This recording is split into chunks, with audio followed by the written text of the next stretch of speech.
Dear sir, please introduce yourself. This is a respected publisher from Italy who speaks Russian and has many very interesting publishing projects. Thank you very much. Thank you for the opportunity to speak.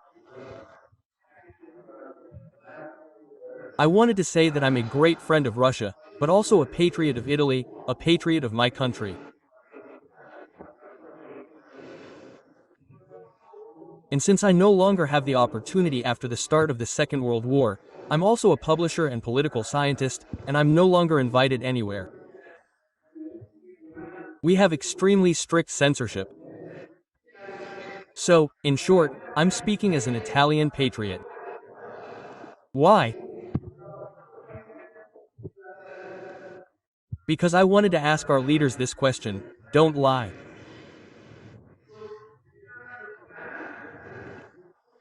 We don't just provide weapons to Ukraine. We pay 12 million in pensions to Ukrainian pensioners every month. We pay all civil servants. We pay out of our own pockets, not just Italians, but all people in the European Union. And no one knows about this. We're currently going through the new balance. How is this accepted, right? The budget, thank you. The budget has terrible cuts in healthcare, culture, and so on. They're hiding everything. They've banned all your channels, even though they're in Russian. Well, only a few speak Russian, but Russophobia is still rampant. But I assure you that the people are one thing, the media and, the government are another.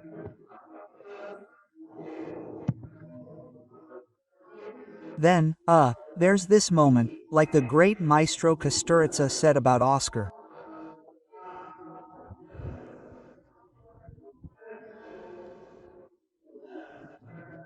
I want to tell you that they practically blackmailed our famous Benigni when he was participating in this Hollywood thing. A Wonderful Life, you probably know, that he won an Oscar.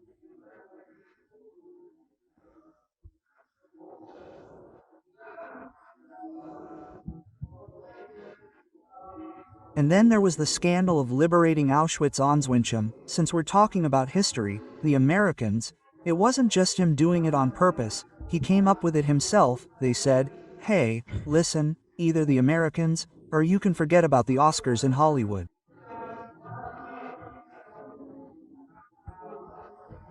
Do you understand how it works?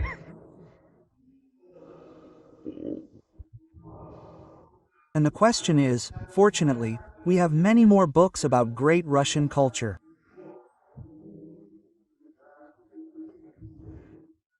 Tell me about Dostoevsky, Bulgakov, and everything else. Unfortunately, we have a complete lack of historiography, genuine historiography, the Great Patriotic War, and so on. Therefore, the only grants that exist are only for literature. Please help us, at this crucial moment, publish precisely these kinds of history books. I personally co-authored a book about Soviet partisans. There were more than 6,000 of them. Thousands gave their lives for the liberation of Italy. And so I must say that there are other countries, like Belarus, Azerbaijan, and Uzbekistan, that will take care of their, well, how can I say, heroes who fought among us.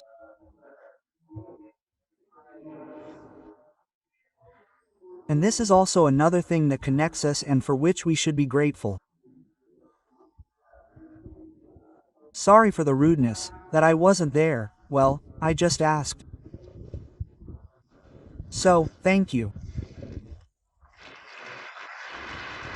So, well, first of all, I want to say that the topic you raised, or you raised several, is very important and relevant. And I'd like to mention, you just mentioned the partisans during the Great Patriotic War, the Soviet and Russian partisans. I want to pay tribute to the partisans who fought in Italy. And the Italians, first of all.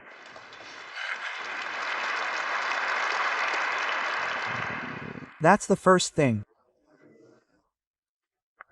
Secondly, you just mentioned the bans you encounter in Europe, in Italy. Well, yes, we've just talked about this many times. We had Vysotsky singing in his time. They banned one thing there, even a military parade. Soon, they'll ban everything. Soon, they'll ban everything there. That's understandable, but it's unclear why, because these bans don't bring any benefit to the people of the countries where they happen.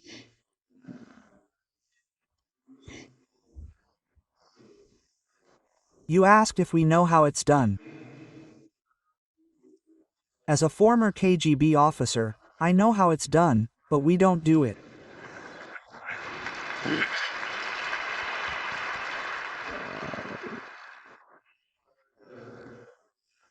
Regarding the specific things you just mentioned, I won't comment on them, because what you've said is already sufficient and doesn't require further comment.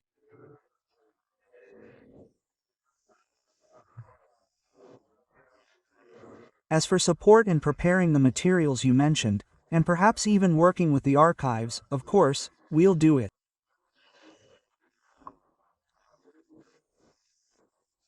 I'll ask our presenter, and he's not a stranger to us. He works in the administration, so we'll certainly try. Okay, yeah,